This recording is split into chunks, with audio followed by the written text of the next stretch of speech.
I tell my young boys, I'm like, it's a difference. The difference between the 350 and a million is somebody who can adapt. Like that's all it is.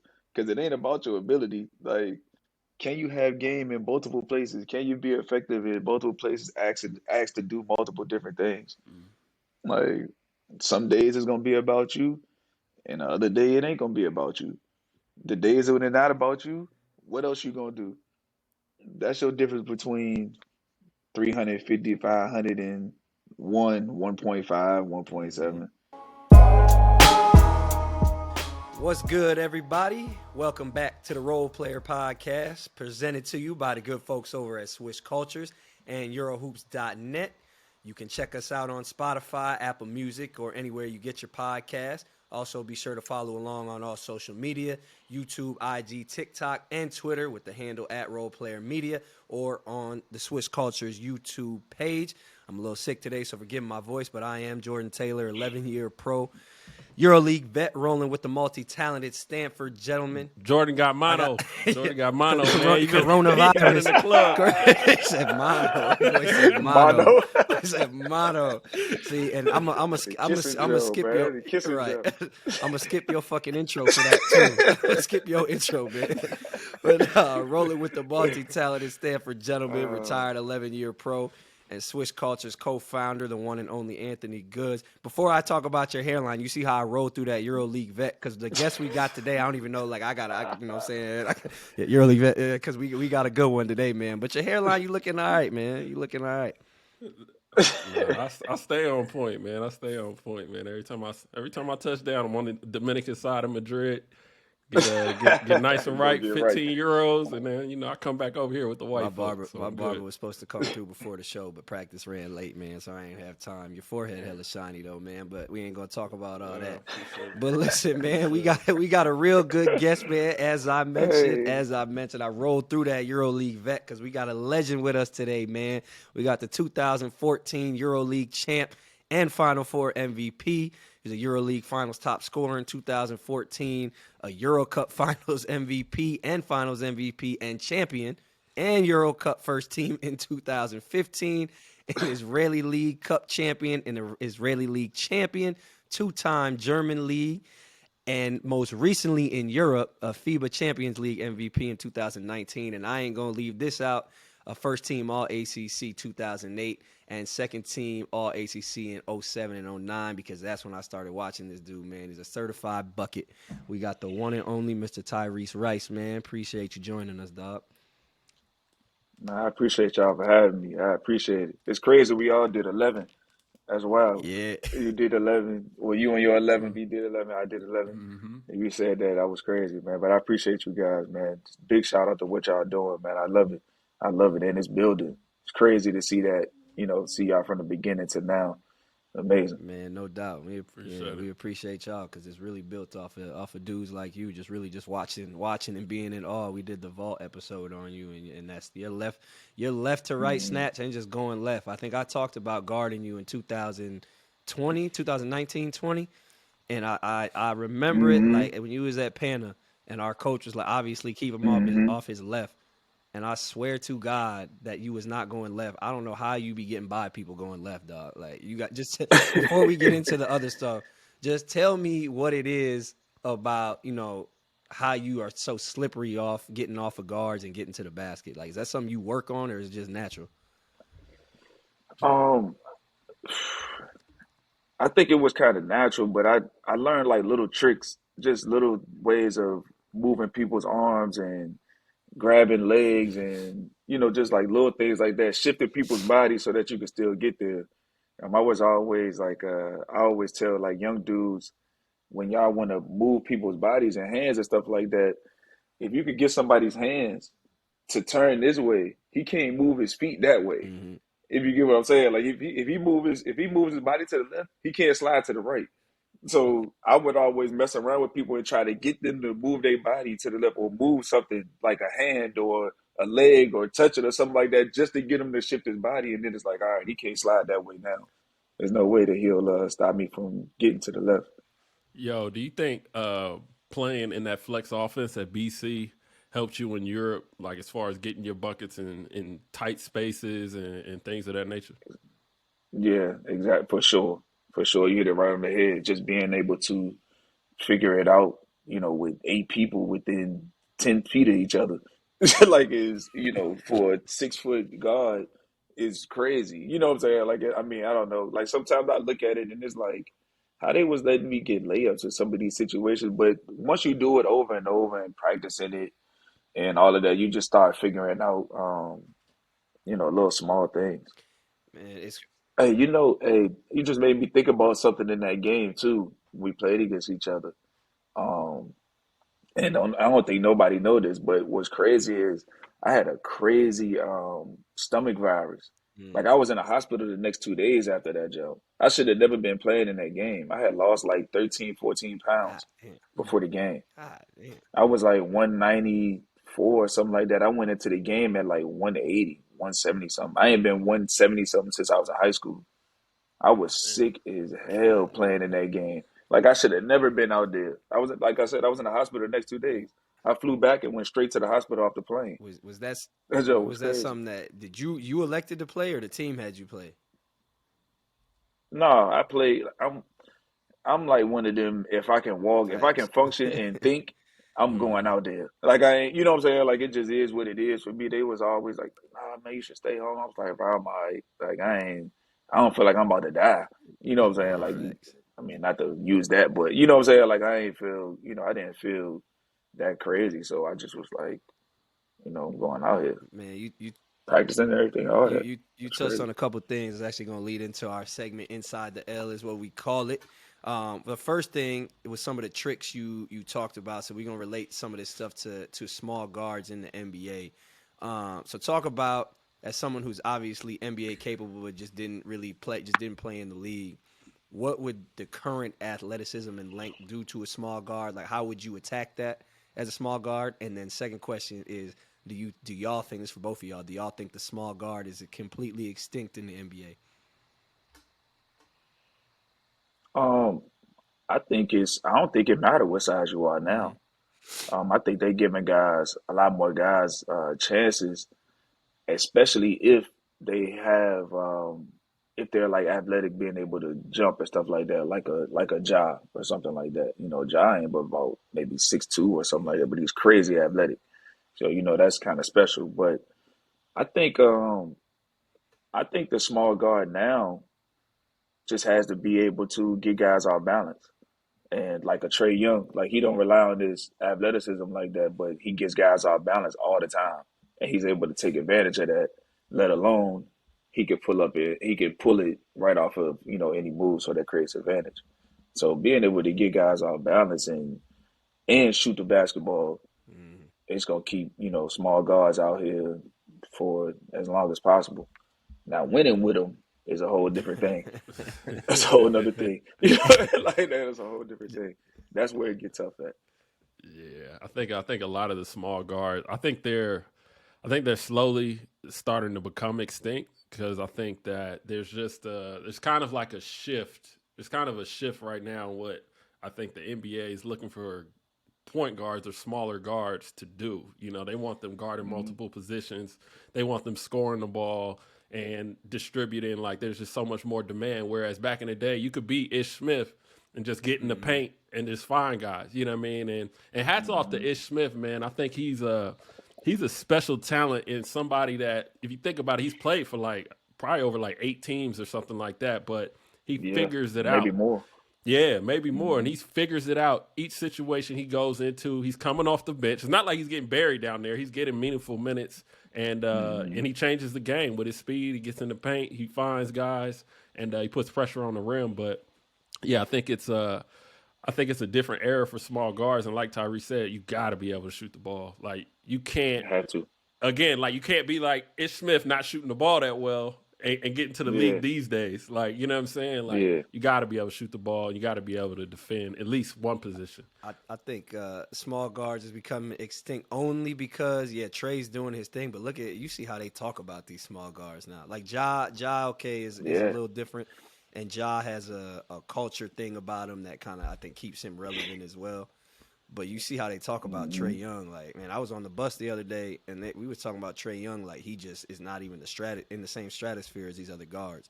And I feel like people forget, Which is which is crazy. crazy, First of all, this is crazy. crazy, 100%. Let's go ahead and get that out there. That is crazy.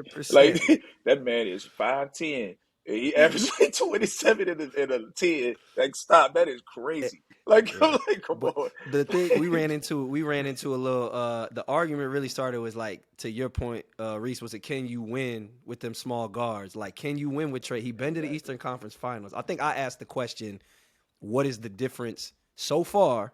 I want to be clear, because if this hits social media, I want to be clear. What's the difference between Luka and Trae Young's career so far in terms of just what they've accomplished? Oh, mm. I don't think it's off the top of my head. It's just off the top of my head. First thought off the question. I don't think it's anything different because I think they both done the same things. If you were just looking at what they've done on paper, it's more of how it's getting done and who it's being done against. I think is what makes Luka's different. Right. You know what I'm saying? Like Luka Mhm. in the West coming up against the Suns and taking down the Clippers and having them crazy games against them all the time. And it's a Kawhi, it's Paul George, it's Devin Booker. Then you coming up against Steph and all them guys. So it's his route seems to be a little bit different. Whereas Trae, he had his run against Ben and Embiid, and against a Embiid that was out there basically by himself. You know what I'm saying? So it's I don't know. I guess it's like how it's being done. But if you're just looking at what's been done, I don't think you really see much different. Yeah, I agree. I think as far as up to now, what's been done, I think it's pretty much neck and neck. I think Luca gets the nod, especially from a lot of people in media because of the Mm, projection. Like you can see Luca doing this stuff Ever. forever. Like, you know what I'm saying? He's got right. size, he's got IQ. Whereas at Trey, you feel like, okay, whenever he slows down, you know what I'm saying, how is he gonna be as productive or, whatever it may be. So I think that a lot of times people give Luca the nod because what we're seeing Luca do, you know, he's going to be able to do for a while, with the triple doubles, the rebounding, and everything If his else. body hold up, If his body hold up. Yeah, If his body hold up. he if gets his it. body holds But up, so Yeah, he if his gets it body in. don't hold up, so yeah. If his body holds so up, I got two things about that. Trae, like, as far as the projection, like, we got the blueprint for Trae's projection, don't we? I mean, this might be a stretch, but with Steph, like, can't you make a yeah. similar projection with that? And I'm trying to figure out why he don't get the benefit of the doubt in terms of that type of upside. Maybe it's a character thing. I know they got all them coaches that are getting fired, whatever it is. Who knows what's going on out there? But then it's also like on the flip side, like Luka, yeah, he's killing the Clippers, but he's losing. Like, he's never beat. People talk about Luka like he's beating the Clippers. He never beat the Clippers. Like, them dudes always Yeah, beat him. yeah. So it's like it I looks mean, cool. his Who did he beat teams him ain't at when he been went to the quick. Western? When he went to the West Conference Finals, he beat the They Clippers. beat the Clippers? No, they beat the Suns. They beat the Suns in the next round, the next series, to go to the Western Conference Finals. They beat the Clippers in the first I think round. they beat the Clippers first, and then beat the Suns, and then they played the Warriors and lost See, but did Kawhi? because he But got Kawhi like didn't play though. all his playoff games was against the Clippers. Kawhi didn't Kawhi didn't play. play. Kawhi didn't play. So Mm. Yeah, all his playoff games at that point it was was against against the the Clippers. Clippers until they played the Suns because he got like a 35 point average. It's like a 35 9-9 and like 8 career games in the playoffs against the Clippers. Something Yeah. crazy, Well, something if Kawhi ridiculous. if Kawhi It's ain't like play, then crazy he ain't numbers. play the Clippers. Yeah, I mean, I don't think it matter right now for real. Nah, I think he could take them out by yeah, himself still. he I think he could take yeah both of them out. he a monster. He definitely a monster. I It'd just be a more of a task, but maybe. But yeah, that year he went to the Western Conference Finals. He beat he beat the Suns and then he beat the The Jazz. Jazz, that's right. He didn't play the Clippers. Also, that he year. ain't beat the Clippers. The Clippers didn't even go that year. The Clippers wasn't even because in he the was playoffs. hurt. Remember, he was hurt against the Jazz. Who the Jazz Donovan. had? It was last year. Donovan Mitchell and them, and Luka was hurt for the first couple games, and Brunson was going crazy. That's right. Brunson was going crazy. I forgot all about that. You're right. I forgot all about that. I forgot all about that. Let's not leave out. Yeah, that's a whole nother thing right there. Jalen Brunson out that small guard topic because he's getting busy right now. Yeah, he's getting absolutely busy, man. But changing gears a little bit, man. Our guys, friend of the pods, friend of yours, Reese, Malcolm Delaney, Eric McCollum. We're on the Bonus podcast talking about addressing the idea that EuroLeague could never be a players' league. So you having all the experience you do in the EuroLeague, just give us your thoughts on that. Yo, real quick, I got a wild theory. I feel like Tyrese Rice and Malcolm Delaney coming out of retirement the same year. Another package deal. They a little too close to the game. They a little too close to the game, man. I can kind of feel it, man. I wouldn't be against it. But no, it won't. I don't think it has that chance. It has that chance if enough of the former players, let's say the guys that came right before us, the Nico Zeeses and the Spanulas and these type of guys, if they stepped into organizational, like if they stepped into like the working for the EuroLeague, like in their main stages, their decision making places, then I think you could kind of get more things for players. But if it's up to the old school that's still in there, it ain't gonna happen. The Players Association is close you're gonna get.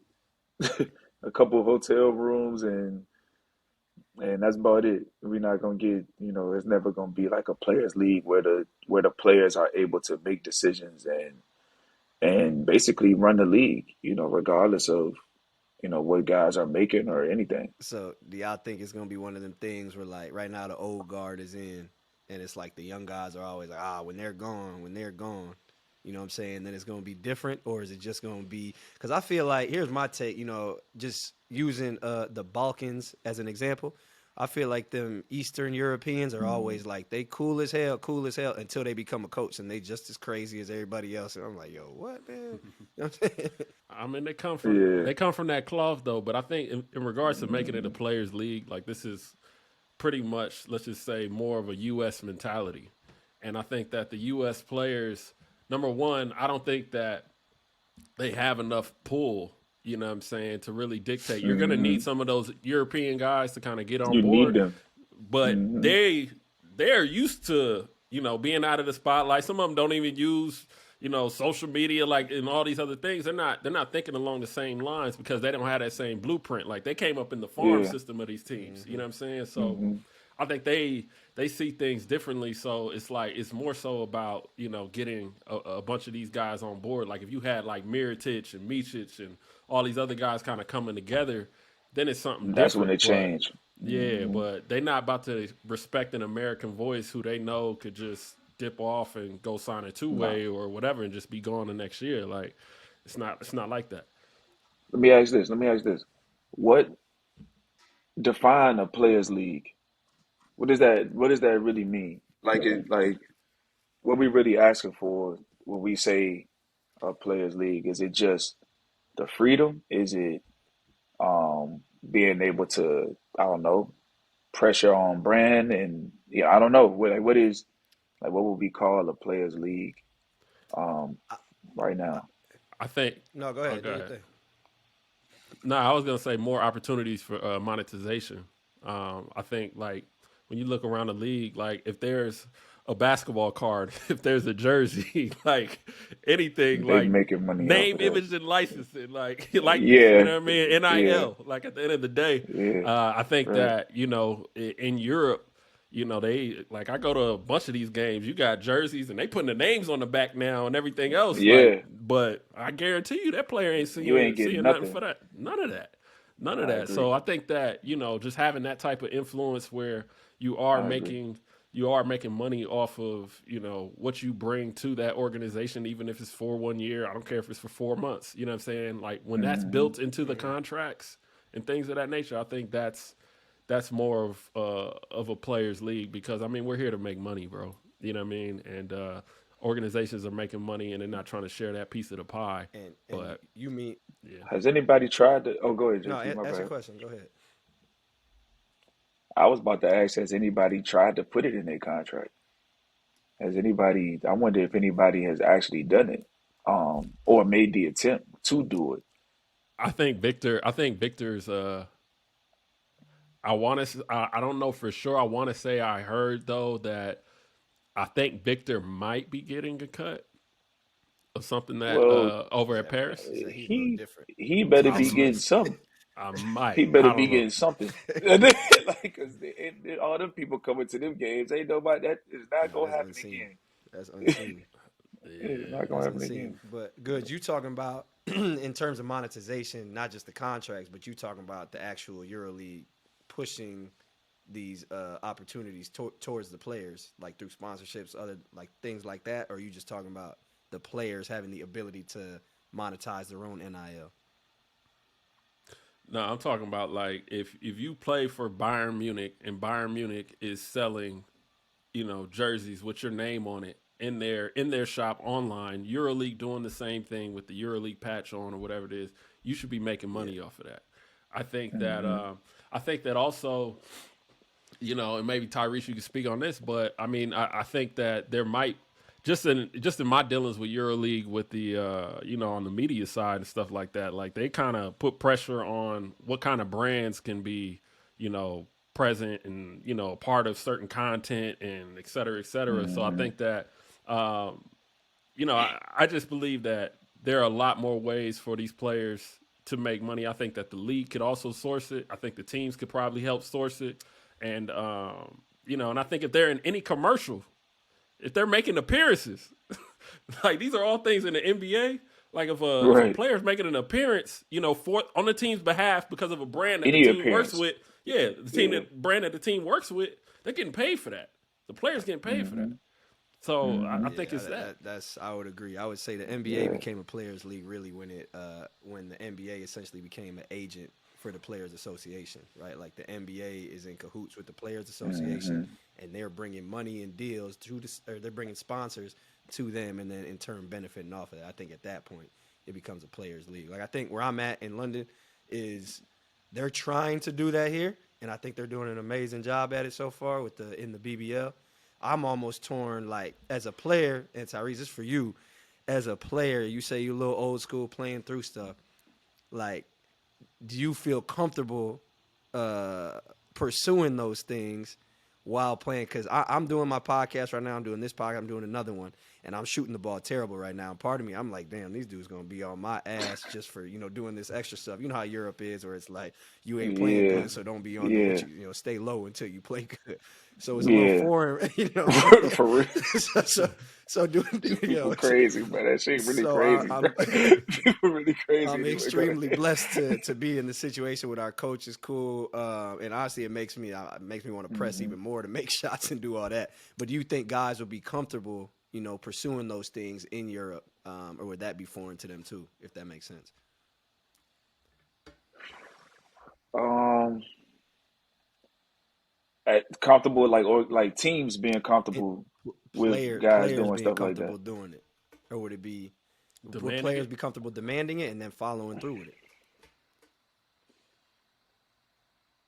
I think players would be comfortable demanding it. I think they would be comfortable demanding, but how they get through it is gonna be where it's gonna be the tough part because a lot of these guys never had to do stuff like this while they was playing. A lot of guys can't really do multiple things like that and play at the same time and be able to figure it out. And teams know you doing stuff like that, they gonna make some kind of schedule that's gonna interfere with that. And that's just like that's just how it's gonna go. You be doing your podcast at 9 in the evening. Bet we got practice at 7. You gonna be it's gonna be real close. You know what I'm saying? Like things like that. But if players demanded it, I think players would be able to get something. Um, they would be able to do something towards it. Whether that's they will, I think they could work out some kind of deal. Europe guys, though, it's got to be the Europe guys. The only Yeah. Americans that can get something like that is the only one I think is Kyle. Kyle and Shane. Probably the only two Americans that can actually do stuff like that. And Shane actually get to do a lot of stuff. I see Shane do all types of stuff. Yeah. And it's cool because he with a coach that allows his players to, to be them. So, you know, I think they could, but you're gonna need some of the guys. Like, You think that you could have some influence on that? nah, For real? You nah. don't think so? I'm saying no. I'm saying no because, well, let me not say that. Let me say it depends on where I Mm. am in the moment, that I'm asking for it. Because, some places they're okay with, guys doing extra things as long as they're in the gym, as long as you focus, as long as you are putting more work towards your performance and the team winning than you are doing anything else. Then it'll be okay. So I think at some moments, yeah, I would be able to pull it off, but you your former experiences is what's gonna determine that. Um, and if you got a nice background, and if the right people talking good about you, if the right people talking good about you, you could pretty much do anything.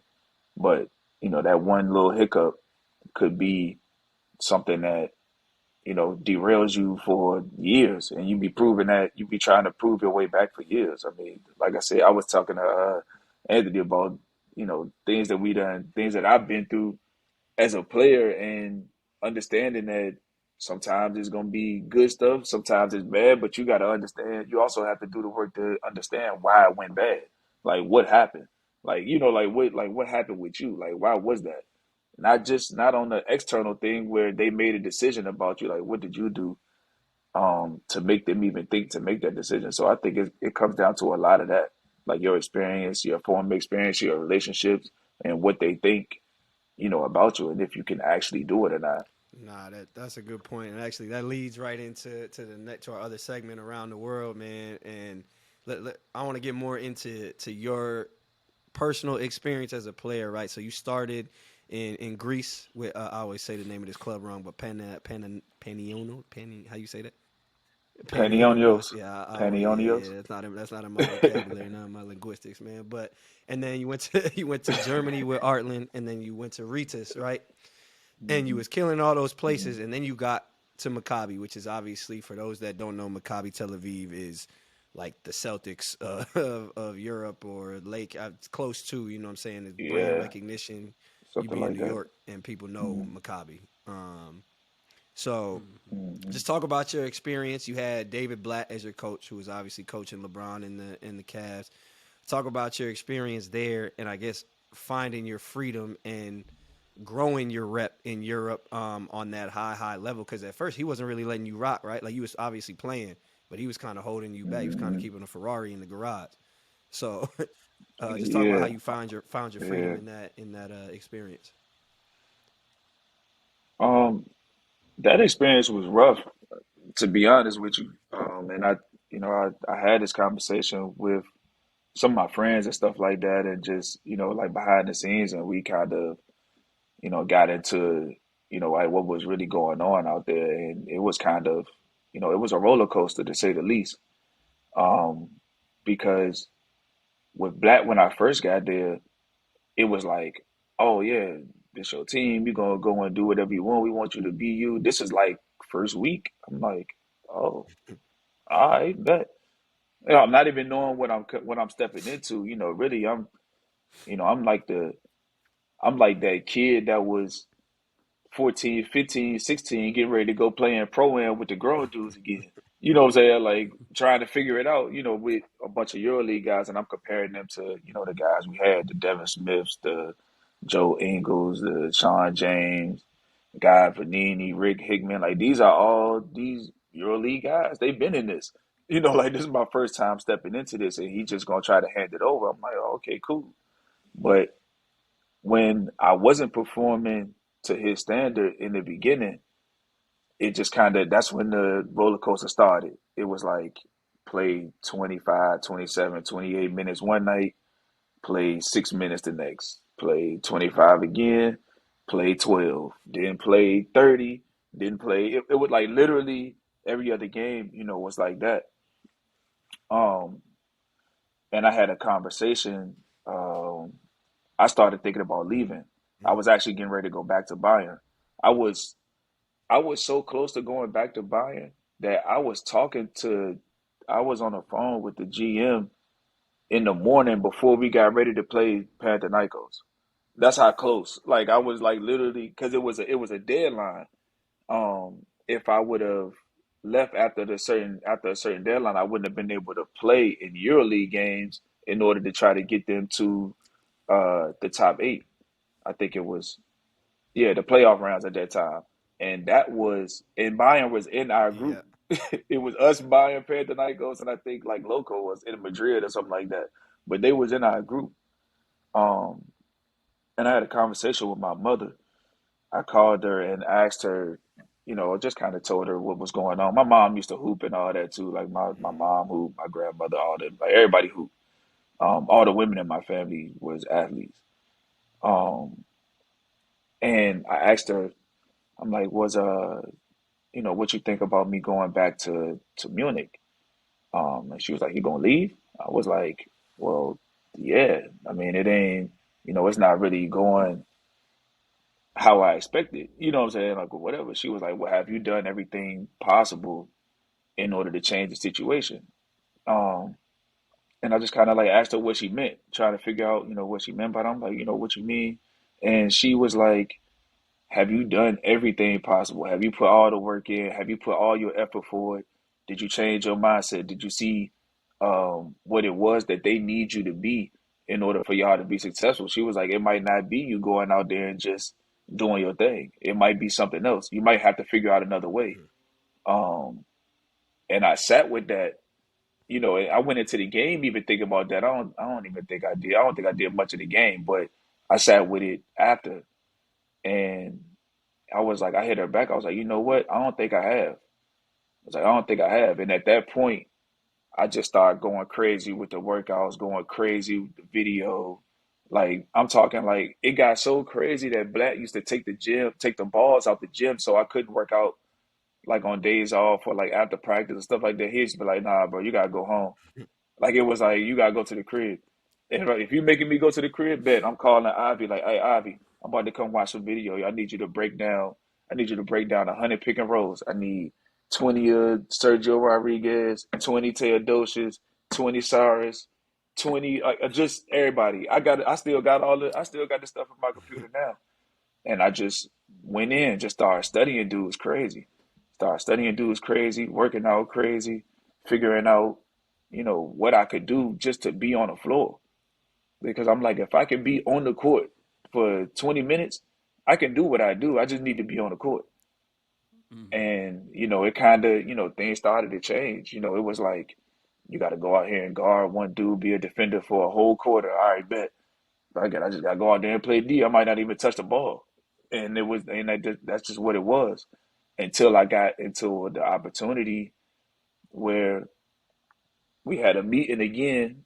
The coach, GM, assistant coach, Ivy brought me in, and they was like, "Hey, we're gonna give you the ball. Like the ball is yours, yo. Take us there. Like do whatever you need to do. Don't worry about anything. When it's your time, you know what I'm saying, it's your time." And they told me that. And this was right before we went to Milan for the Mm-hmm. playoffs, for the top eight playoffs. And, they just kind of let me rock from there. And it was crazy that it happened, so late. But we ended up finding that mutual respect, for each other, that space where we can challenge each other. And that was it. Start rolling. Man, that's a dope story. Because honestly, like that's I think I've used your name just for guys. Guys ask what you got to do overseas, and I'm like I always say stay ready, and I use your story Hmm. because I think people know the surface level of that story, right? Like, oh, Tyrese was in Maccabi, he was up and Mm-hmm. down playing, and then just took over the Final Four. Like, that's the story that we know. So for those that don't know, with all that work that was put in, Yeah.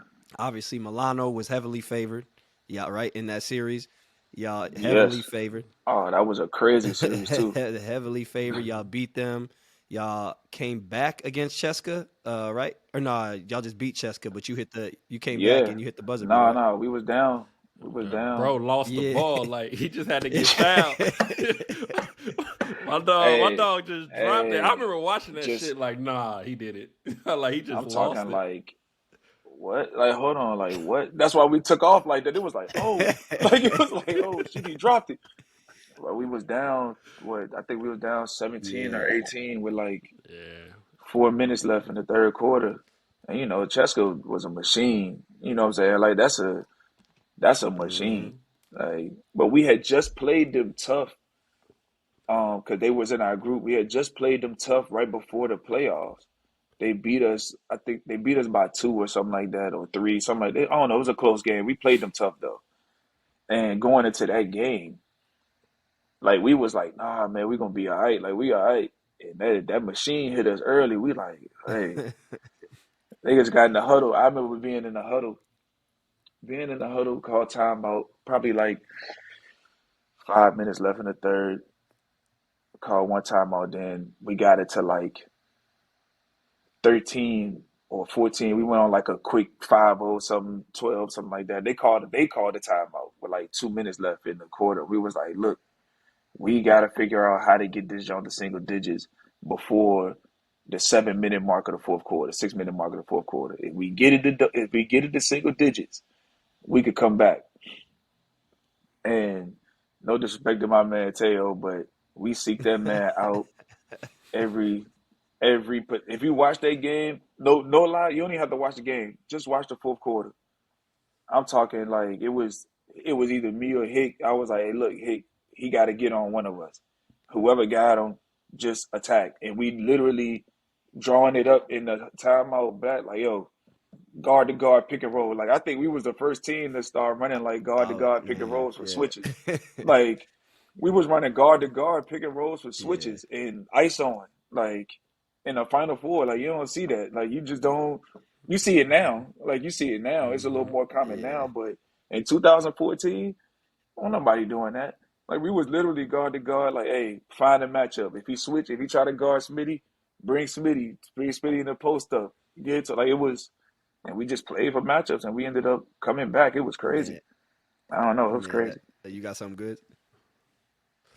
Nah, I mean, I remember watching that series. That's crazy, but nah. Go ahead. I was gonna say something about his I want season, it but for go the ahead. record too. For you hit the game winner in that game that you're talking about. 5 seconds left on the clock. To beat Cheska, and then you had 26 against Madrid in the championship to win the MVP that we talking about. Mm-hmm. But what like watching the EuroLeague now, to your point, like that's what it is. It's like Shane and Micic and Mike, they getting all these guard to guard screens. Are you just seeking out mismatches? Will Clyburn seeking out mismatches, man. Mm-hmm. So one, tell me, Mm-hmm. do you think that? Tell me what you think about the current EuroLeague. If you think it's changed for better or worse, and like, are you jealous at all? Like, because you had to fight through all these extreme lows to get to that, and you really like a godfather in a way for Yeah, these American guards. So like, what does that make you? What are the emotions that elicits from watching it now? it's good to see. Honestly, I mean, I like seeing it. Because I feel like I think we were the first team that like really changed the game in that aspect for like people to really realize that you can actually win doing this, but at the same time we had guys that could play. We could play the pass the ball around off the pick and roll reads. We could play that way Mm-hmm. as well. So we had both, and that's I think that's where it gets a little tricky when it comes to playing that style. You have to have guys that can play both Mm-hmm. styles. Um, and Mike is one of those guys. Shane and Mitchell, they both those type of guys. Like if you want them to go out there and play ISO and beat their man to create, cool. If you want them to create out the pick and roll and attract two people and get off the ball, they can do that as well. Um, and now building out, I haven't watched a lot of EuroLeague lately. But just from what I've seen through, the things that you guys post, and then I might go into a deep dive or something like that. Um, I think guys, I think guys are not playing the game with as high of an IQ. Now it's just straight ones. If we get a mismatch, I'm playing against him every time. It's no moving the ball around. There's no attracted to and getting off it. Um, it's no decoy, in the game now. It's like, oh, if I got it, I'm going. Like, nah, like it's good for a few games, but it's not. You're not gonna win. You're just not gonna win that way unless you got guys that's special at it, and it's only a few guys that's actually special at it. Yeah, I think we talked about it on this Yeah. podcast too. Like EuroLeague and the NBA are starting to become more and more like each other, like styles of play. I agree. And I think the game of basketball in general is becoming more and more like each other. But now I wanted to ask, like, because I remember you at Maccabi during that season, and because I was in Israel too, and I remember seeing you at the beginning of the season, and then obviously we saw how the season played out, and like even the year before that, I played against Maccabi hella times, and in the playoffs and stuff like that, and they had a core. And I remember Hmm. playing against you early in the season, and I think and I was just like, damn, like, obviously I knew you from the BC days. I'm like, man, they got a killer coming off the bench. They ain't really using them like that, but you know what I mean. Hmm. And I think that a lot of Americans run into that, but also it's very hard to break a core in EuroLeague, especially back then. Like they have like a core of guys. You're the Yeah. newcomer coming in. It's not like you had this crazy long resume at that point. Hmm. So how hard is it, for Americans maybe that you've seen in other teams and stuff like that, or where do you think some Americans have possibly gone wrong in trying to break into some of these teams that have had that strong core for X amount of years? Um, it's very difficult, very. But you got to be willing. And when I say willing, it's basically willing to do whatever it takes. Willing to change something, willing to listen, willing to adapt. Like it's just, are you willing to do something that's going to be outside of what your norm is?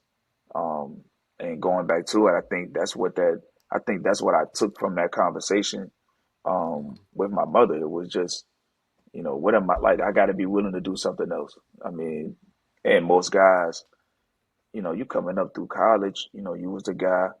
You come through maybe your first couple of years and you the guy, but now you're on a team when it's eight of you. So like now what? What I'm saying? Like what's gonna make you different? Are you gonna try to force your way through with what you know and just, do it so much that they end up cutting you, or do it so much that you don't play at all, or are you willing to change something and figure it out? Um, and I think that's the hard part. That's a very hard thing to do if you've never had to do it before. If you've Right. never had to adjust who you are in a situation, or you've never played with, uh, I don't know, six or seven guys that's as good as you and five or six guys that's better than you on a team, then you probably don't know how to get on the court, or you don't know what those feelings are, what those emotions are, and how to deal with them in order to get what you want out of the situation. So I think a lot of younger dudes now, they get pulled out of situations like that, so they don't have to figure it out. So they don't know what those emotions are when they come. They don't know how to handle them, or they don't know, what they need to do in order to be who they are in a situation without changing their entire game, or without holding them all the way back. Right. Like some guys, you tell them, like if you tell a guy to pull back, some guys, a guy that's always going, going, going, you tell him to pull back, he can't even be effective. And that little finding that middle ground where it's like, oh, okay, he don't want me to shoot as much. Okay, I need to do this a little bit more. Then what I'm saying? Like, it's like a balance. And if you're able to do something else, then you're probably gonna be able to shoot more. Like Mm-hmm. what I'm saying? Like things like that. Right. But I think it's just a willingness to do something different, to do something outside of you. Yeah, and I think because I look at Andrew Andrews' situation over there in Panama this year. You know what I mean? I remember watching him early in the EuroLeague season against Red Star, and he was hooping. He was hooping in the first half, and then he just didn't play the whole second half. I thought Buddy was hurt. Like I didn't know what was going on, and now we've kind of seen how all that has played out. And what was your situation like over at Barca? Because I know you had kind of a tough time over there, and they was kind of playing the games with you and whatnot. And Yeah. so talk to us about that. Um, First of all, Barcelona is a special place. I love that shit. Let's get that out the way. Let's get that out the way, man. I love Barcelona. Um, you know what? I haven't got into this with anybody outside of like my family and stuff as well. But Barcelona it was like a bittersweet situation. It was difficult. It was very difficult because being someone who puts so much into the game and um, care so much, about the game and the people that's in it. I always have a crazy respect for my teammates and like the coaches and stuff like that because I understand, the work and stuff that they do and the work that's being done. And to be in that situation where we just seemed like it was just guys just seemed like we couldn't figure it out. But it also seemed like people weren't willing to try to figure it out. It was like, we got a coach that's a great coach, proven coach. He doing it again. You know what I'm saying? And people just didn't want to adjust to what he was trying to do, and we also didn't have the personnel for what he was trying to do as well. But that's a whole another thing. We there now, so it's like we got to figure it out. Um, and to be in that situation and not really have that around me was very difficult. But then, going to another space, I didn't make that situation easier either. Um, and I'm one of them people that if I'm like miserable doing something, like I gotta figure out something else to go and do that's going to get my mind back together so I can come in this job on a daily basis. And I lived a whole different lifestyle than what they was used to.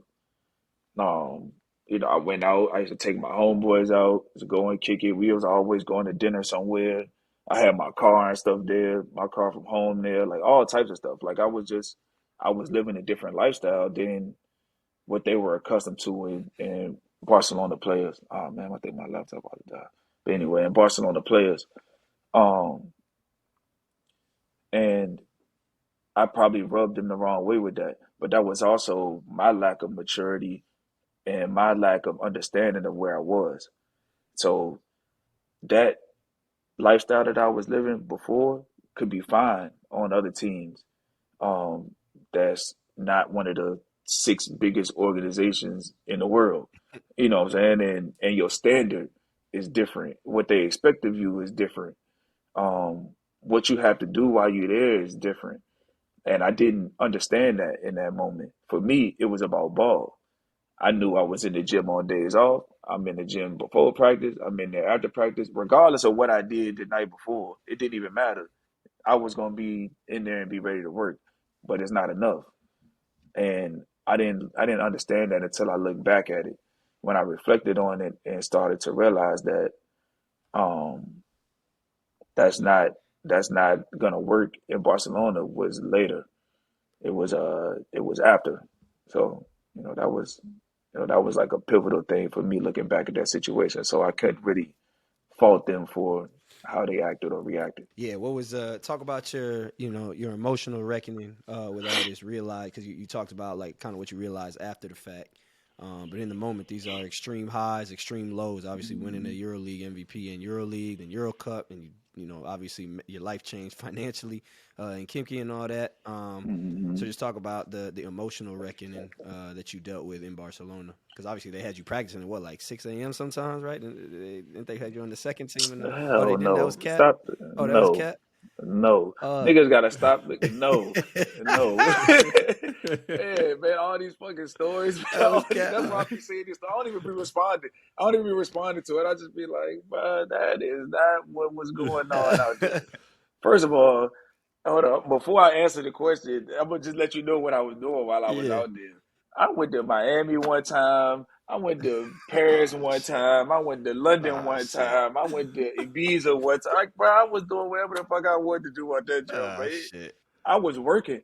No, now don't get me wrong. I was putting in work, but I wasn't. I wasn't on a schedule. I worked out whenever I wanted to. I did anything. Like I literally was just out there just doing what I wanted to. But anybody that knows me, you know I'm gonna get it in. Like there's not this. Yeah. There's not a secret. Like they just. It's so funny, y'all know. I was always tripping off that. I was working out twice a day. I was getting it in. Like, trust me, I was in there. But I didn't have to go with the second team or none of that. I would go in there with the second team when the coaches would ask me. They would ask me. They would be like, "Hey, can you come in and work out our guards today?" Or, "Hey, can you come in? We want you to come in and practice with us. We're gonna play a lot, so we want you to practice with us today." It was like that. Like it wasn't So people, that was like I cat. didn't have to be there at all. 6 a.m. Hey, the Please, media, I the wish they They media would was running charge running me with with it. that. But that. you know, it's players like I heard players said that. Like I feel like dudes that maybe were in Barcelona might have said that. Like, you know what I'm Bro, I was not doing that. saying? Like I was not doing that. Set the record straight I then. would come in there. I literally was coming through there when I wanted to. Like, or the second team might be in there practicing. I'd be on a whole other court with my man's doing a whole other workout. Like I wouldn't even like come on. But I did work out with them from time to time though. I definitely did. I did practice with them from time to time, but it was I did it either when I wanted to or when they asked me to.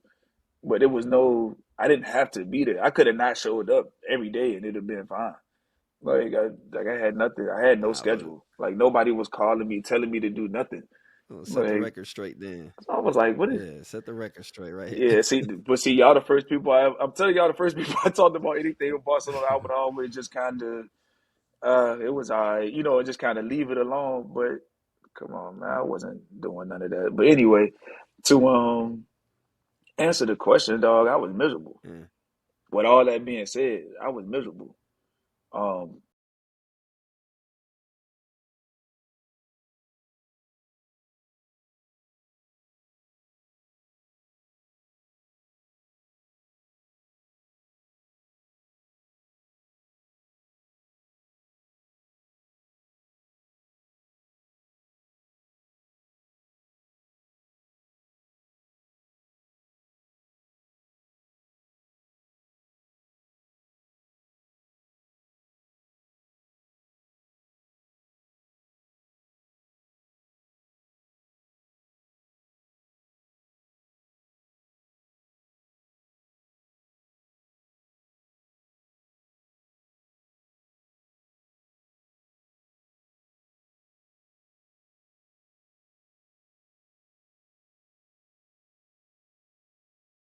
Yeah, um, I was miserable just because it's about ball for me. It's always been hoop. Um, and that was really my entire life, honestly. I mean, y'all know, you come up hooping, that's all you know. Somebody take away ball, it's like, well, what I'm supposed to do now? You know what I'm saying? Especially as a professional playing in so many meaningful games. It wasn't like ball was all the way taken away. I was in the lab, multiple times a day. I was able to compete, but I wasn't playing in no games. And I'm watching, I'm watching them play with a whole different team that could have had a whole different type of uh success, but they needed a point guard. And it was crazy to be looking at that and not be able to go out there and compete or help um like at all. And so I remember asking my Spanish representative agent, and we got a great relationship. Cool dude, really good dude. He really went to war for me. He really went to bat for me. Um out there in that situation. I respect him a lot for that. But I remember asking him, watching the game, and I'm watching them lose to all types. It's crazy who they losing to. I'm like what's going on? And I asked him, would they rather lose than bring me back? And he was like, yeah. I was like, what you mean? He was like, they would rather lose than bring you back to the team because if they bring you back, they would feel like they was giving in or that they weren't wrong in what they did. I said, so you telling me? I'm like, all right, this is business, really. We playing. This is business. You got to put a product out there that this is business. Like regardless of what's going on, you got to win. I assume. You know what I'm saying? Like I assume that that's what it is. You telling me that they would rather put a bad product out there, or they could put out it not say a bad product. They could put out a better product, and they just gonna choose not to do it just because of what they feel about me personally and the decisions that I made from them. He was like, "Yeah." I said, "Oh, That's crazy. okay." What was the original what was the disagreement? Like what was the problem? Yeah, they switched. They got a new GM from the one that brought me in, and he came in there. I remember for his first meeting, he came in there and he was like, "We're gonna make some changes. We're gonna demand some new things for people." And he said something like, I'm paraphrasing this, but he said something like, "Don't think because you're on a contract or you're on a multi-year contract that we won't cut you because we're thinking about making big changes." He said this in a meeting when he first got there. We probably had like maybe 5 games left or something. I don't know. I'm not really thinking nothing. I'm not really thinking nothing of what he's saying. Um, but I mean, clearly he came in there with with other things on his mind. They ended up bringing in um they brought the coach from Kaha who had Larkin and all of them. Mm. They had just went to the Larkin had a good year over there with them, and they was trying to bring Larkin to Barcelona, and they had him. At least they thought they had him. And then the Celtics called them. So now they was out of a guard, and now it's like they had already told me that they didn't that they weren't gonna bring me back, and so they had to, and they ended up signing Phil Pressey. Mhm. Um, but I had a meeting with the with the new GM in between that because I was supposed to go to Maccabi. He told me this. I was like, okay, cool. I'm going to Maccabi, whatever. And he wouldn't let me out the deal um, because he wanted me to take less money. And I was like, you want me, but you want me to take less money to leave? You want me to leave, but you want me to take less money to leave just so I can go and play or whatever. I had offers before. I had Milan, I had Ephes, but at the time, Milan and Ephes were the two worst teams in Mm. EuroLeague at the time. I was like, I'm not going there. I'm gonna be miserable. I was like, I'm really gonna be miserable. We going out here losing every night after coming from losing. You know what I'm saying? Like we started off hot at Barcelona, but we kind of hit a fan. Um, and they didn't want to let me out. So I asked for a meeting with. I had a meeting with the G. I kind of broke it down to him. Like I was like, so what would you do if you was already in a good situation? You done made the most money that you ever made before. You in a great situation, but then a dream job call you. The Lakers call you. It's the Lakers. It's like, dog, you got to take that. You got to go to the Lakers. That's how I look at Barcelona. That's how I look at Madrid. That's how I look at Fenerbahce. So like that's how I go there. I don't see how you turn that down. Like I don't see how you pass that up unless you just want to be. I guess if unless you just want to be you all the way out through your career, which ain't nothing wrong with that either, because I'm pretty sure people that had offers from some of these teams that turned them down. It kind of, it is what it is. But I look at them like this is one of the 6 or 7 biggest organizations in the world. Like, period. You go play for them and you go play well. you thought your life changed before, it could change again. Like basically. Um, and so I'm breaking this down to them. You get there and they don't really want you like that. And that's cool. That's their decision. They want to go a different way. Again, this business, I'm not mad at you for, not wanting somebody or not wanting a player there. And he was like, yeah. I was like, so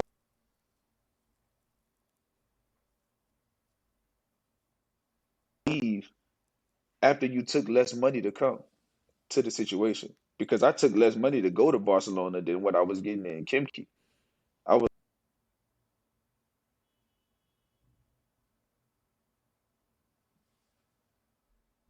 probably not. I was like, so why are you asking me to do it? I'm like, why are you asking me to do that? If you wouldn't do it, why are you asking me to do it? Like that don't even make Yeah. sense. I was like, but now I was supposed to go to Maccabi. Had you released me had you let me out when they were supposed to, I would have been there. He was like an hour or 2 hours late. Is what's crazy. They had signed Pierre Jackson. Mm. They literally was waiting, and then he finally let me out. And they had just like I'm talking like an hour, like literally like an hour and a half, 2 hours or something like that. I called them like, yo, they gonna let me out. Like we can get the deal done. He was like, what the fuck? He was like, we just signed Pierre Jackson.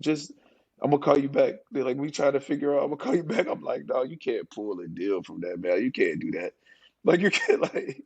There's no Mm. way. You know what I'm saying? It was no way possible for them to do that. I'm like, so I'm gonna be stuck here because I ain't going to FS in Milan. I ain't going there. I don't want to go there. Mm, I'd rather not play. mm. I was like, I'd rather not play and see what happens, and and go from there. Even if I gotta sit until January, which is what I did. I sat until like January. That's you was living like literally the misery of Europe and the beauty of what you created at the same time. 'Cause I think that's almost every It was American's crazy. dream to be able to sit there and be like, nah, I ain't going there. But it's also every American's nightmare where it's like, man, y'all doing this bullshit. You know what I'm saying? So that's the Yeah, true European paradox yeah. right there, man. That's crazy. So look, I'm gonna give you one other piece of that that's also crazy. They brought Pesic was my coach in Bayern. Hmm. I love Pesic. He loved me. Like that was we butted heads a lot. Like a lot. I'm talking like he kicked me out of practice probably about 5 or 6 times when I was in Munich. Like I was getting kicked out of practice like every other week. Like it was crazy. But we had a crazy respect for each other.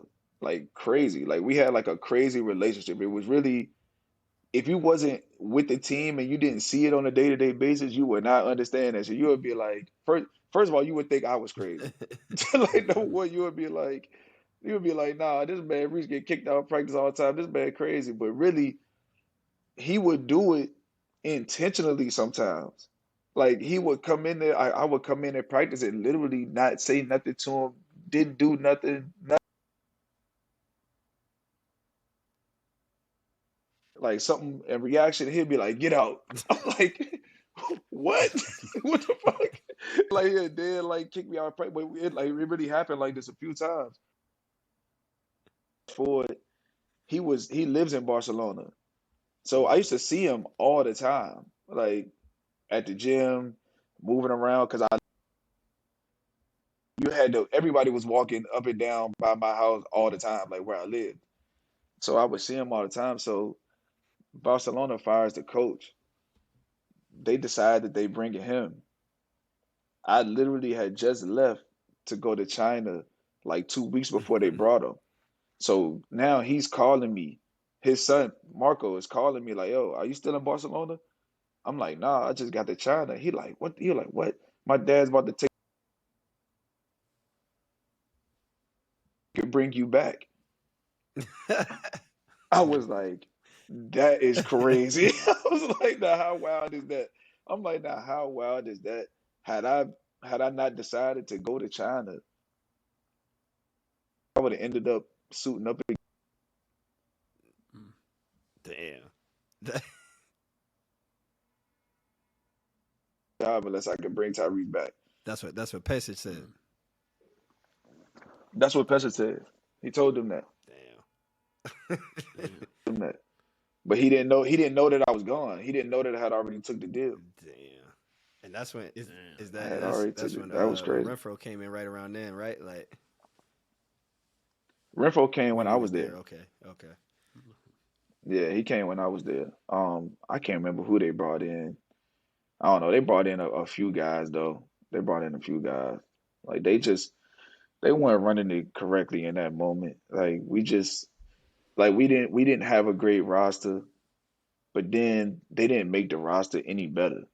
Like you bringing in guys as rookie, like in there, my man Xavier Mumford.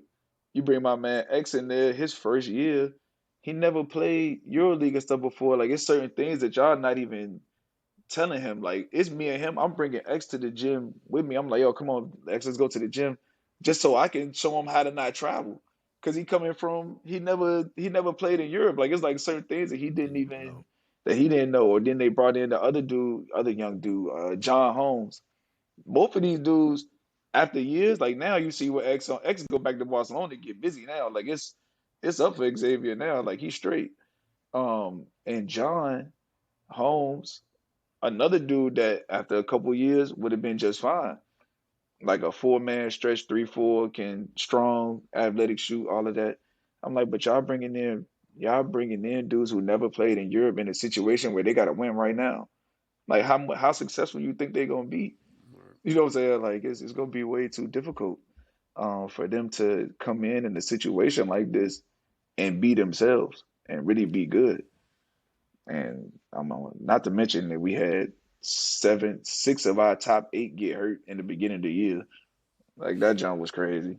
Like, it was just Yeah, I a was about to wild say year. that's We ain't take all this stuff into account. Me, I was I was the issue. Like, that's how that's it's the complete opposite of America. When you the man in Europe, it's your fault. In America, it's the role player's fault. It's like you know what I'm saying. But in Europe, yeah, they for getting sure. rid of the American man. That's how I know we could probably have a For podcast with sure, you for 3 hours on all the stories you got, man. But so you're gonna have to come back on. But man. we got to jump into our culture section, and that's we was gonna talk about some Afro beats, but you brought up a good point off air, talking about what it's like moving from Europe back to the States after overseas career and how difficult that is when you spend 22 to 33, 22 to 30, whatever it is, living in Europe. So just for both of y'all, I guess, what are some of the difficulties of reassimilating to American culture after playing overseas? Go ahead, let me Yeah, step you into the that guest. first. You always lead Yeah, go off. ahead. um, man, going to Europe at 22 is life changing, I guess, to say the least. Whether that's in a good way or a bad way, it could go either way for you, depending on how you look at it, and depending on what kind of mindset you have going into it. Um, I was always, I always wanted to understand and like learn, like what is it about these cultures? Like what is it? What is it? What are the things that they do on a day-to-day basis? What are the things that really matter um, to them, or some of the things that might not matter, to us. But learning in that space and learning in those times, you just kind of realize that you put a different value. We put value on things that that don't really life or who you are as a person, your passions, like your purposes and stuff like that. We put value on things you know that aren't even anywhere near. And in Europe, everything is so minimal. It makes you value those extras, that's not to our that's like it is back home. Like back at home, we can go and do anything we want at the drop of a dime. There's nothing. Like everywhere you go has whatever you need. In Europe, it's not like that. Like you have to put different type of value on those important things. I think that's a one of the bigger differences when it came to being there and being here. Just the value of what's important and what's not.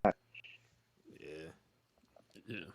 No, I think from when I from when I retired, it's been like a year and a half, close to 2 years back in the States. Yeah, I think the value does change. I saw the States, like the States is fun, bro. It's a lot of fun, but it's BS a lot of it. It's kind of like when you went to school, you had like 5 or 6 hours of classes and 1 hour recess. Like the States is like 6 hours of recess, like 1 hour of school. Yeah, Like you know what I mean? Like you out there, like you spend time with family or whatever it is, but it's really like you're not really like enjoying the meaningful things in life. You know what I mean? Whereas I feel like in Europe, like I was just running at the park earlier, and like people just chilling on the park bench, just with their kids, with their friends, just talking, reading books and stuff like that. So I think they have a different value on spending time on the things that matter.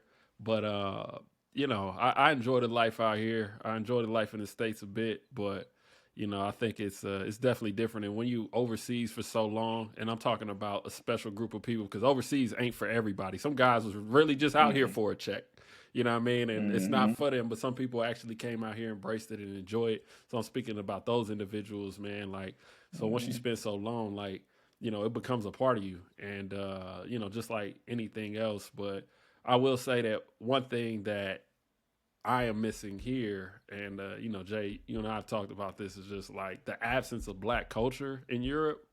It's tough when you don't have a team. Like I don't go to practice every day and got that, a couple of Yeah, homies to just, talk yeah. shit with and stuff like that, like or just talk about what was going on back at the crib. Like I don't have that every day. You know what I mean? So hmm I think not having that on a day to day is a different struggle. Like you miss that black culture, but outside of that, man, like I think if I lived in like London, what I mean, I would definitely enjoy it a lot more than I being was Yeah. elsewhere. gonna say I've played in France and now London, so I guess you like definitely. I mean, obviously having the team, you got Yeah. that. Also, I went Yeah. to Wisconsin, so I was trained for that absence of black culture. So it's like shout out to alma mater, man. I love my school, but I was gonna say, man, to Reese's point, I think I haven't quite gone through the retirement transformation yet of being at the States for an extended period of time, other than some injuries where, obviously, you're going hmm back. But, as you're overseas, I feel like it's dramatic, but part of you starts to like die in a sense. Like your old self starts to die. Like some of the things that you did value, you're like, for me, it was like, damn, like I really do not give a fuck about that anymore. And it's kind of sad at first. And you question like why I don't give a fuck about that. But then, after a while, it's like, you know what? I appreciate this mindset more. It's just a more peaceful mindset, to be honest, for lack of a better term.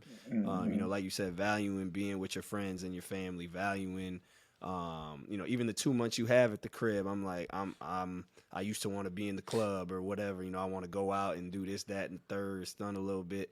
And now it's like, shoot, I'll just kick it with my nephew. I don't know if that was, I don't know if that's part of getting older. But also I think the European culture does have something to do with that.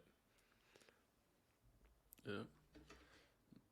Older though. You said what? It's Say it definitely again. part of getting older. I said it's def I said it's definitely part of getting older though. Yeah. That's for sure.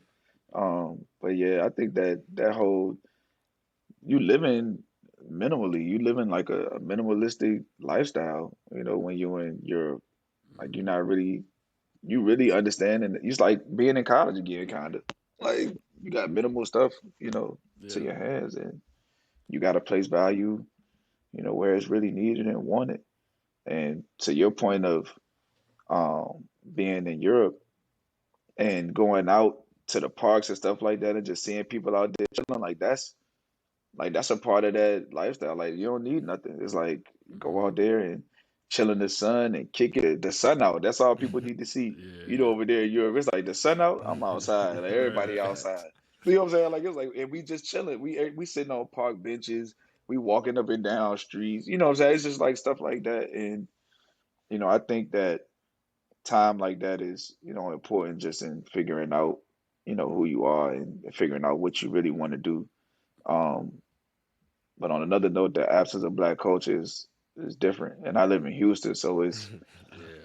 that's all you see. Like Yeah. it's black people everywhere. Like that's what I'm saying. Like that's it. So that would definitely be a big change, or it's gonna be a big change when I get ready to spend more time across again. Mm-hmm. That's gonna be a very different being that I adapted to the lifestyle here now, being home for a few years. Mm-hmm. Um, and it's definitely different for sure. No doubt. Yeah, no doubt. But we got our last segment, paycheck, rain check. Somebody's paycheck is taking a rain check.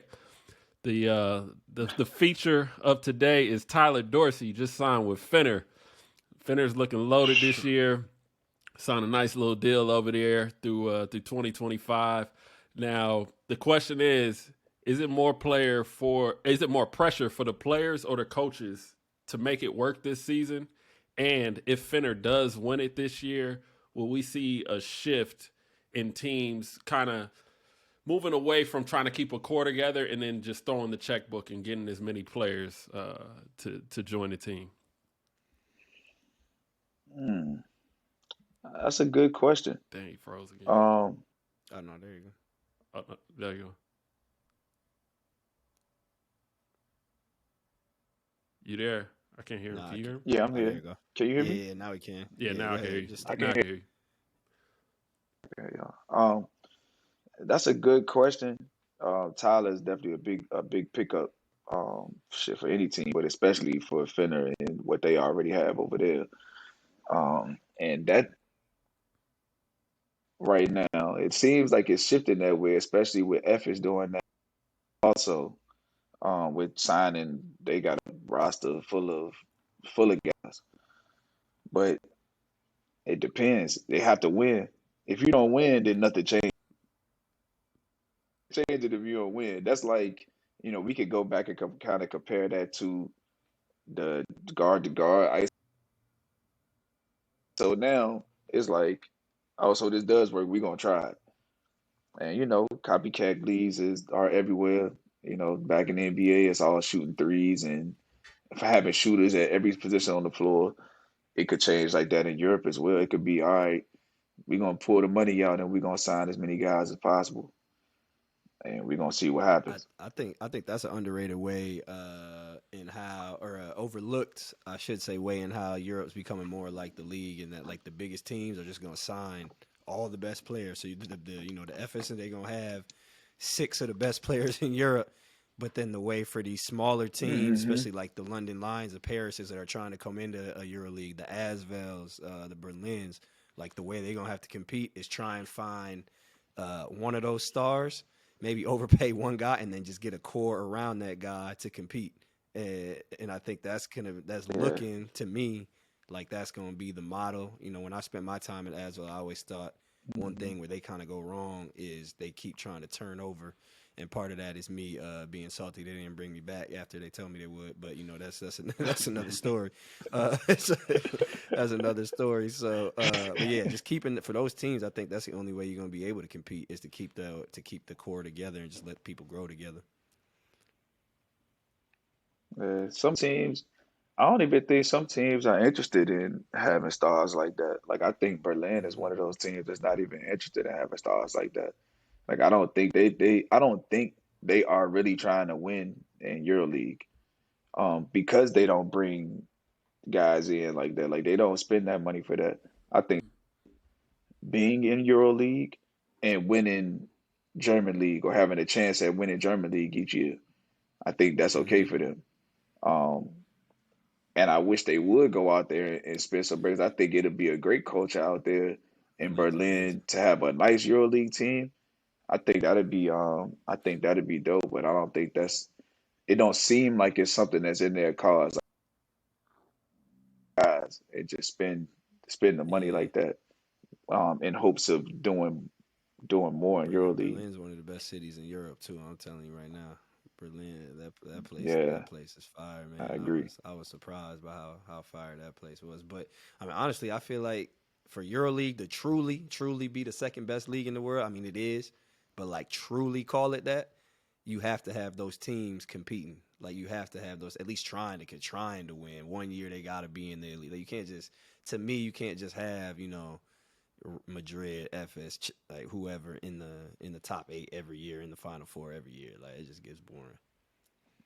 Yeah, yeah. Every major city need to have a nice Hmm. EuroLeague team. Yeah. Like, Hmm. I mean, most of them do, but the Berlins and Munich is Paris, good. London need to get on board, man. London, yeah, we need like you need that guys like that. If Paris goes up like that, guys would definitely be like, all right, we're gonna try to go over here and figure this thing out. Um, depending on what they allow. That's where that The the way they gotta the continue. way they running things over here in London is going to be a crazy competitive advantage as far as getting Americans at least. And now you got dudes on our team. We got dudes popping up with British passports. I swear they finding them under their dressers now. You know what I'm saying? I'm about to go check. I'm about to go check my room in a I'm minute. about to say, what's up with the domestic players? Like, that's the only thing I think is just the domestic players. They just gotta make sure they Well, got shoot, that. now that's right. We have a Mie Oni who played in Utah last year. His dad is British. Tariq Phillip, his father is British. So there's just Americans. We got a bunch of American. Josh Sharma is a dude who's from Boston, but he's got a passport. I think we got like 4 Americans with British Okay. passports right now. So It comes to and I'm talking as a whole, not just the guys that's on your team, but as a whole, how are they in the Europe game? Like, how do they adapt to the Europe yeah, that's gonna be a challenge. That's obviously the American British ones are okay, but I compare it like I say it's like a lower level type Israel. Some of game? these dudes Israel? can go. They're just raw. You know what I'm saying? It's like in the style of play is not gonna really adapt to Europe yet. But some of them are capable. I'll give them that. And there's more people coming in to put money into the rest of the league. So it's gonna be interesting to see what happens to the BBL. They got some good things going over here, man. It's got a new CEO, Aaron Radin, who we had on the show, who was with the NBA and Nice. NBC and all that. So they trying to turn it into. They better bring some Europe They gonna have guys. to.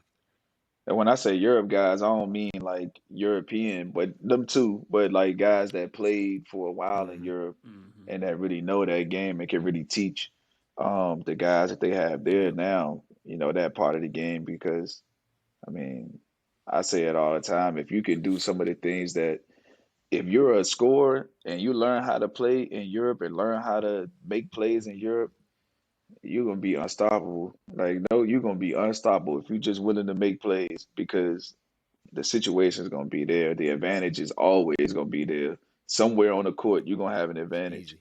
It's easy. Um, and figuring that part out, is big, but it take a good teacher to do that as Man, well. there's one dude who I played with, Scotty Hobson, who like I don't know, he's one of the most talented dudes I done ever seen. With the Tennessee Hmm. getting Man, baskets. look, and Yeah.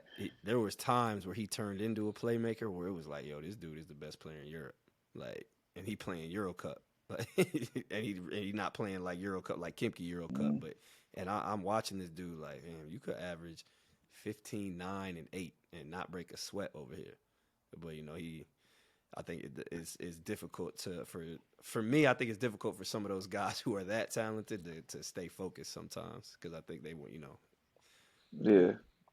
or Or adapt adapt. Or or adapt. you don't have much like why am I changing? You know what I'm saying? Like it's like, well, they should Change for me. change. They should adapt to me. Like it's like, it kind of look like that. Yeah, but I tell my young boys, I'm like, it's a difference. The difference between the 350 and a million is somebody who can adapt. Like that's all it is. Because it ain't about your ability. Like, can you have game in multiple places? Can you be effective in multiple places? Ask to do multiple different things. Like some days it's gonna be about you, and the other day it ain't gonna be about you. The days when it's not about you, what else you gonna do? that's your difference between 350, 500, and 1.5, Mm-hmm. 1.7. Mm-hmm. You know, somebody got to adapt to you if you're Yeah, special. that's why I think teams like Berlin need to go get a dude like Scotty if they can, who may not be willing to adapt, and you just adapt to him and build around that and see what happens. I know that probably won't happen. That might be a stretch, but it's In yeah, Germany, in Berlin, not in yeah. Berlin. Maybe Munich would be more open to that Than than Berlin. Berlin Yeah, would. I wish Berlin would jump out there with yeah, you somebody. ain't lying. That'd be like a Mike, like a Monaco. Like Monaco was like, all right, we're gonna bring it. You know what's crazy? Monaco offered me. That's crazy. They offered me before they was in EuroLeague.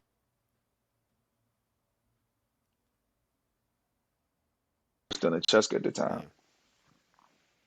They offered me. They were still in Cheska at the time. But yeah, I wasn't going. I knew I was gonna be done Mm, in COVID. Matter of fact, leaving the bubble. Leaving the bubble the year Efforts won it the first time. I was supposed to be on that team. They offered me leaving the bubble. I Mm-hmm. was still in Greece, and I turned it down because my son was in school. I was like, man, I gotta switch my son's school. We gotta bring him over there. Like, it's COVID. He not at school. He doing school online. Like, I ain't want to stay. He didn't want to stay over there because he didn't even want to come to Athens with me. Want to come to Athens for the bubble for that month. So I was like, nah, man, I'm gonna go home. But this was at the time when Shane was hurt. He was out for like 2 months, and they offered me to come in Yeah, I for that remember that. time. Yeah, I remember that. yeah. Hmm. Hey man, well that's Man, that all we was got for you, man. We definitely gonna have to have you back on the show because I know we could probably talk for another hour and a half, man. You're a legendary career, you a legend. yeah. So congrats on your career. We appreciate you joining I the show, appreciate man, it. for real. And yeah, love for real. So um, yeah, that's all we got. But Yeah, man, I no appreciate doubt, y'all. I no appreciate doubt. y'all. So yeah, if you're listening, just be sure to go ahead and check us out on Spotify or Apple Music or anywhere else you get your podcasts. And just again, follow along on social media on YouTube, TikTok, or Twitter with the handle at Role Player Media or on the Swish Cultures YouTube page. And go ahead and hit that subscribe button below. We appreciate y'all joining us. As I said before, Reese, the legend, appreciate you. And we'll see y'all next time.